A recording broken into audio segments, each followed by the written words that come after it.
Alright, hello viewers, I am Louis, and today it's a bit special because I'm going to share you a story about owning an unusual thing. And as you might can see, uh, in here it's an IRS 352A. This is from 1955. This is a lift shutter rangefinder made in Japan, and the design resembles a bit like Leica M3, although the top deck is more like Leica 3. But yeah, uh, and if you don't know anything about vintage cameras, you might never heard of IRES, and I cannot blame you because IRES only existed only for around 10 years, and it was only during the 1950s. And yeah, that's why they are very unknown and yeah, simply underrated as well. IRES maybe only lived for around 10 years, but they made an excellent line of rangefinders, and this is not an exception. They made this very well. This is heavy, solid, and the fit and finish are also astonishing for its era. And yeah, even in my local film community also quite interested regarding this, and this always sparked curiosity of them. And yeah, because this is so unusual, some of my peers always ask me about what this thing is and what exactly this is and what brand is this, that kind of thing. Yeah, that's that's one of the perks of having uncommon stuff in your hands. Yeah, and not even that. Even some people who don't really know about photography also quite curious about like this brown leather and the shape of it also. Yeah, I have to say it's a bit attractive and very vintagey, which I actually quite like as well. It's very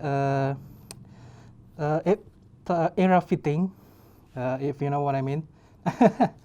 And these days, many people, especially younger people, really want to enjoy and see vintage stuff. And yeah, this is simply the epitome of it. Yeah, this is from 1950s, so yeah, you really expect the rather boxy overall shape, and also the silver on black, kind of thing, and the brown leather also really simply just amplify the vintage vibes,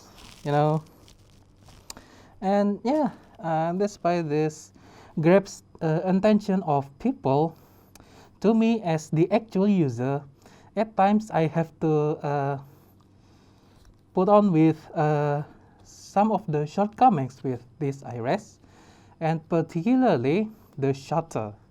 So back then, lift shutter has a separate shutter cocking mechanism independent from the film winding, unlike Leica back then. So you have to remember that first you have to wind the film in here, rotate the knob, and then you have to charge the shutter in here on the front to the down. And I don't want to actually do it because there's a film in it. But that's what you have to do. While in Leica, you can just rotate this knob, and this already does two jobs in one. First, to wind the film and also charge the shutter at the same time. So yeah, this is slightly inconvenient in expense of being attention grabbing. Yeah, and because of that shortcoming, I sometimes miss exposures, aka I've got blank exposures, and this time it's slightly worse because in this one roll alone I already missed two exposures. So yep, I will have got two blank exposures that I expected later once the film has been developed, I mean. But yeah, still I really love this iris because again this is quite rare, very unusual, and practically nobody heard of iris either, which is very interesting. And yet they made a very solidly built camera like this one. Again, it's very heavy. The focusing tab is very smooth, just like Leica. And maybe the rangefinder system isn't the best, but it still works perfectly fine most of the time.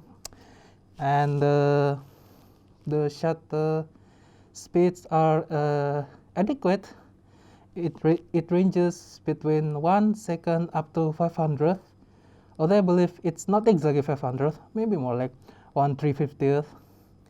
And plus B bulb, yeah, it's not bad at all. And also the lens is also quite sharp. It's coral.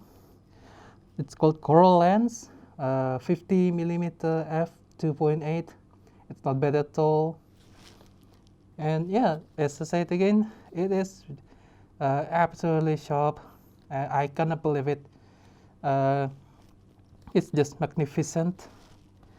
And yeah, I just really love this iris.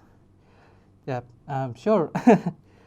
It looks quite beautiful. Yeah, I have to admit, very beautiful and attention grabbing. But at the same time, yeah, I also have to put on with its slight inconvenience, but still, that's the price you pay for handling this vintage stuff, because you also need to remember that back then the technology were quite limited, especially after the World War II. And yeah, that's why they did what they did, like this one. But again, from the finish itself, it's just excellent. Apart from that inconvenience, I think this thing will endure even after I'm long gone. I don't know, because this app is solidly built. I cannot believe it. And yeah, bye.